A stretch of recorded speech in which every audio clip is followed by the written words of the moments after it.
People say that there are no stupid questions. There are some audacious ones. James and John have got a lot of nerve. And so does our friend Job. If you've got questions, it's good company all around this week. Let's be grateful that they're willing to say out loud what a lot of us wonder about quietly. Though the readings skipped over Job's list of questions, you just need to know that after 37 chapters of suffering, Job laments that his righteous life has not protected him from pain and loss. Then we get to see James and John pull Jesus aside to ask him for preferential seating in the glory days to come. And it's easy to roll our eyes at James and John and their striving, grasping requests. And we might hope that the depth of Job's despair is something we never have to contend with ourselves.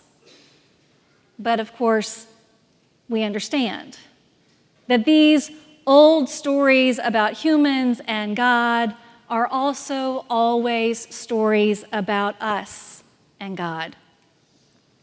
And though we might be loath to admit it, more than a few of us know that if we saw a chance to get the good seats up front, we'd go for it, just like James and John. And most of us also know all too well the frustration that Job confesses. In the back of our minds, we think, or at least hope, that if we just follow the rules and try to be good, then we can avoid the worst slings and arrows of outrageous fortune. These guys have some bold questions, but like all the other kids in the classroom, some of us are glad they said what they did, so we can lean in and hear what answers might be coming. Before we get to any so-called answers, it's relevant, I think, to see where these conversations are happening. They're not in classrooms. They're not academic philosophical ponderings.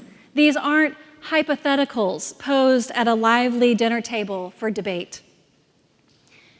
James and John and Jesus are walking on the road up to Jerusalem. The threat of violence hangs in the air.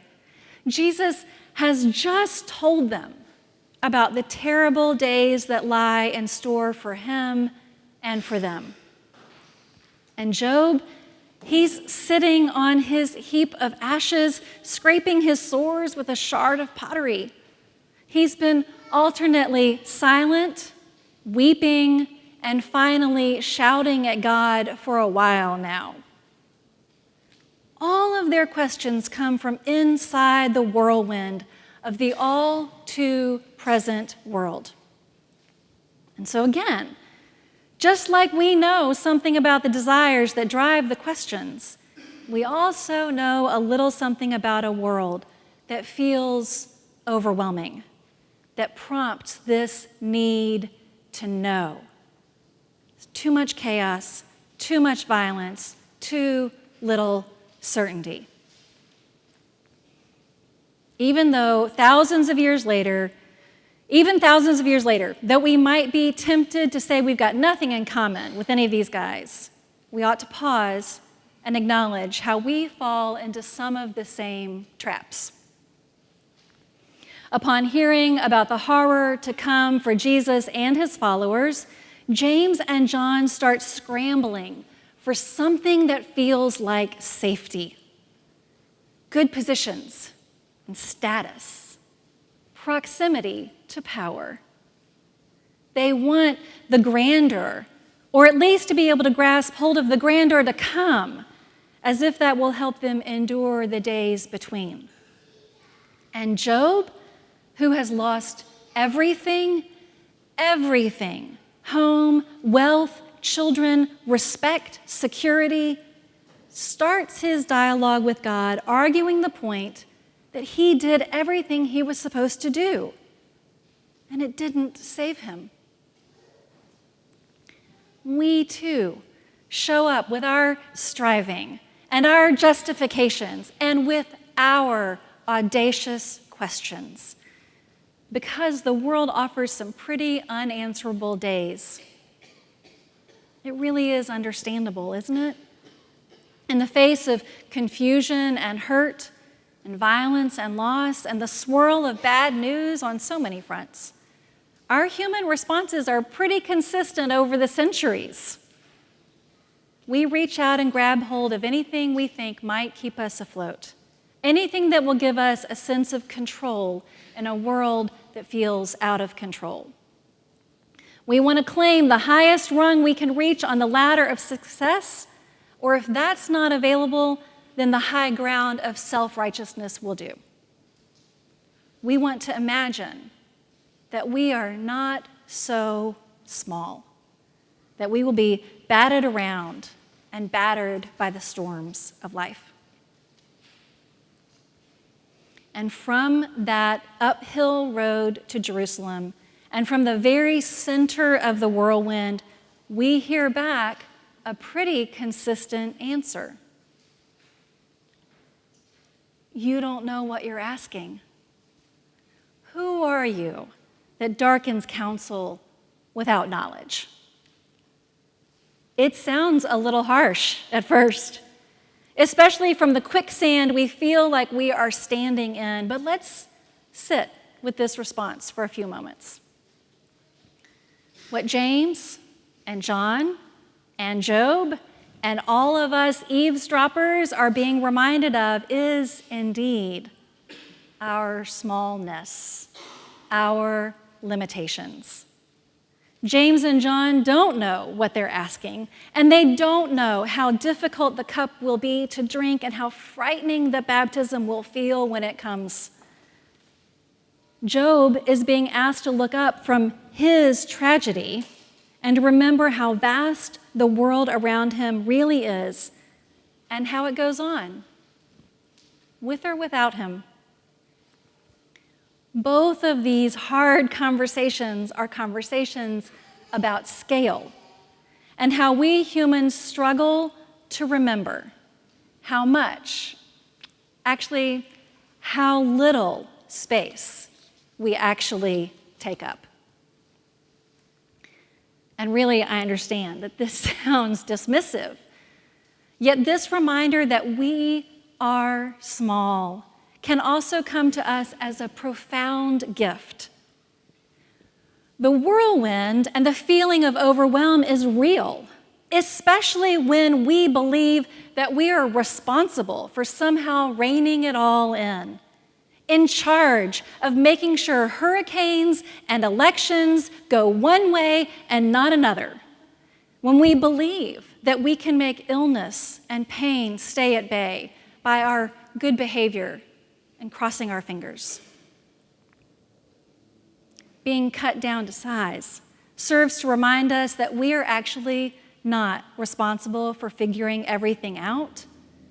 And with that in mind, we can actually tend to the things which are ours to handle, which is to say, our hearts, our kindnesses, our choices, our acts of courage, even our faithfulness. When we're aware of our relatively small stature, we can take a little comfort in the knowledge that we only have to plant the seeds we can plant and share the small gifts that we can share, and that our work is then enough, and that we are also enough. It's true that none of our petitioners get a particularly satisfactory answer to the actual questions they are posing. Some things really cannot be known or understood. Some questions are frustratingly unanswerable. James and John don't get comfy chairs in the kingdom. They get invited to walk into some very hard days, and they are called to serve rather than to reach for more. Job doesn't get an explanation for why things aren't more fair according to his standards of the word. He does get to hear a whisper of the morning star's song and a chance to see that while it's a frightening freedom, he's a free creature and a magnificent and beautiful creation. And I want you to notice, too, because it really matters, where these so-called answers arise, where they're happening, because Jesus is on that road with James and John. And God is present and speaking to Job from inside that very storm. Just like our friends here, we may be flummoxed by a world gone mad some days, and we can be brave enough to ask God tough questions about why things are the way they are. That comes with the territory, as does wanting to get a little toehold in a shifting landscape. These are time-honored human responses. And we're in good company when we shake our fists or wish things could be just a little easier. And God's time-honored response, writ again and again in story after story and day after day, is to say something like this: I'm inviting you to take your place in the world with me. Your spot may be a little smaller than you might like, but you'll be better off in this wild and gorgeous and dangerous world when you remember you're not here to tame it.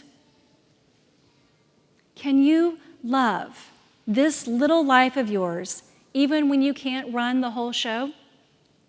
Can you believe that you are loved even on the uphill road? Because these two questions are really the answers. Can you love this little life of yours even when you can't control it? Can you believe that you are loved even inside the whirlwind?